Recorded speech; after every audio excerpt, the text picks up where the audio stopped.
Hey guys, Tim with Little Crow Gunworks. Welcome back to the channel. Today, I just want to do a little quick video on this. This is something that, a lot of you guys know that we have a couple of very popular products regarding field shooting, that being the Thoroughfare tripod, or ultralight carbon fiber tripod that we sell.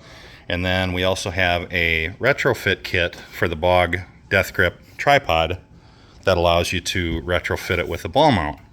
And a big question that we get from a lot of guys on these two products is they say, okay, I have a hunting rifle and it doesn't have an Arca rail on it or a Picatinny rail, and I really don't necessarily want to use the saddle clamp because it's heavy and it's not as user-friendly as using a Picatinny rail or Arca rail, but I have a traditional hunting rifle and I'm not 100% sure how to interface it with the tripod and what to use. So we wanted to shoot a quick video because this was punctual. Dale was out going out to shoot prairie dogs last week, and he has this cute little Tikka T1X in 17 HMR, and he's like, I want to bring this out and plank some shorter range stuff, but I want to be able to use the Thoroughfare and the Bog Death Grip adapter kit, but he didn't have a way to interface it with a Picatinny or Arca rail, so he spent some time troubleshooting and figuring out how to put a piece of pick rail on his Tikka T1X,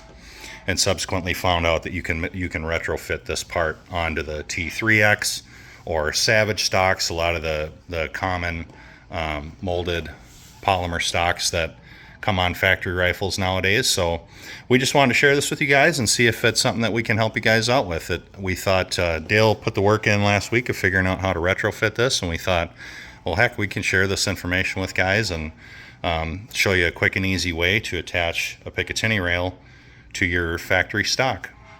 So we have a bunch of different parts that you can use to interface with stocks and ARs and that sort of thing. So we had a few different things to try to use to retrofit, and we noticed that this GroveTech GTSW 259 3-inch rail 7-slot, this has all the parts you need to be able to fairly easily attach it to your factory polymer stock.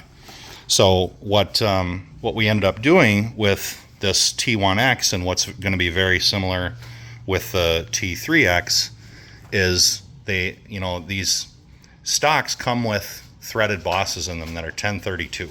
Now, whether we're talking about the actual swivel stud itself or the secondary screw location, it's already threaded 1032. So if you're utilizing one of those bosses, this piece of Picatinny rail, do you have the rail there? Yeah. So this rail has a slot in it, and then it also has a hole, and you can use this to line up with the holes that are already in the stock. You want to turn that down. So basically you can use one of the holes in the existing factory threaded spot where the swivel stud is, and you can still make use of the swivel stud or just use that screw location to hold it down. And then you would need to drill a second hole where the slot is. And if we turn this over, we see that there's a couple different places you can do this. So we have, if we look at this, we have the threaded boss that lines up with the front hole, and then under that slot, pull that rail out of there, you have that large cavity, that triangular shaped cavity that you can use some of the retention hardware that comes with this rail.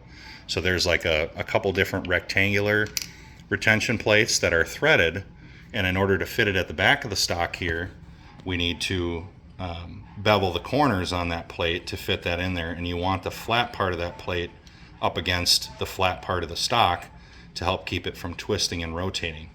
But this kit also comes with a couple of round bosses that are threaded that you can use in tighter spaces, and it does come with two of those rectangular shape plates, so that way if you wanted to put it up in the front of the stock and use that front swivel stud, you have enough space there that you would not need to modify that plate, and it will fit in there, so that you can use the threaded boss that's there and then drill a new hole in that large cavity, and that rectangular plate will fit in there without any modification.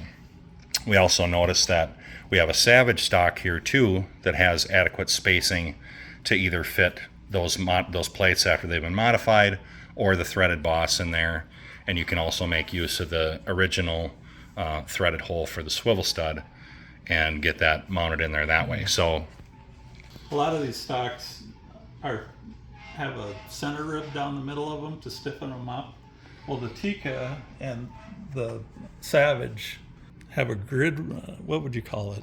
It's more of like an X pattern grid in it, rather than a rib right down the center. Because a lot of times when you're trying to install these Picatinny rails, there'll be one large rib that runs down the center that you have to try to drill into, or you got to try to cut the rib off first before you can drill. Where these are a little better structured, so they have kind of like an architectural grid in them, an X pattern, which allows you some flat voids and cavities that it's easier to fit these threaded plates in there and attach it. That's probably one of the most common questions we get with these two products is guys love the idea of retrofitting their Bog Death Grip or our Thoroughfare tripod, but then they're trying to figure out, okay, I have factory hunting rifles that don't have Picatinny or Arca rails on them.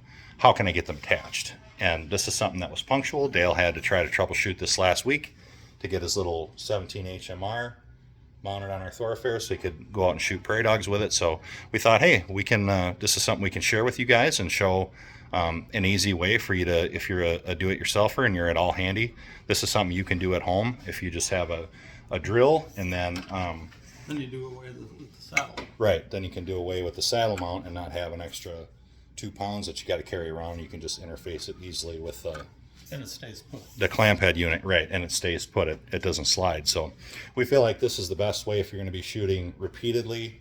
Having a Picatinny rail on here, this is the best way to interface this if you're going to be taking a lot of repetitive shots and you don't want it to slide in and out of the clamp unit. The Picatinny is probably the best way to go about that, but we just thought this was an easy way to retrofit a factory gun and thought we would share it with you.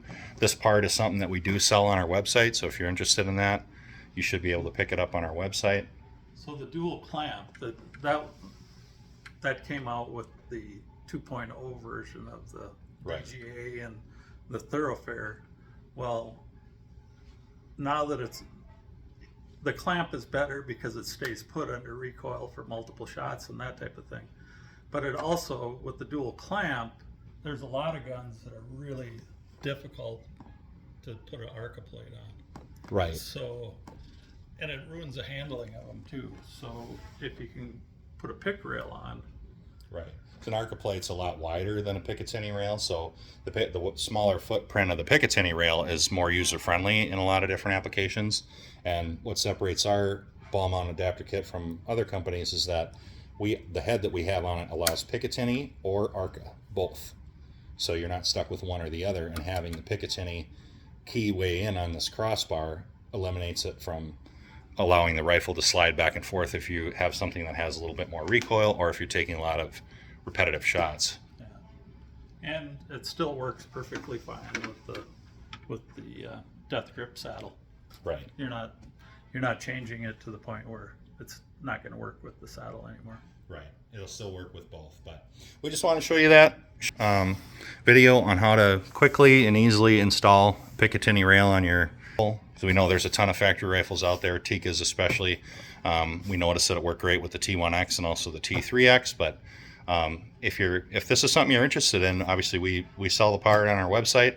Maybe take your rifle apart, take a look at your stock, and see if that's something that you would easily be able to drill a hole in there and fit one of these bosses, and give it a try. It's a quick and easy retrofit and allows you to easily interface it with these type of products. So that's it for today. Thank you guys. Like, subscribe, share with your buddies, all that, and we'll see you on the next one.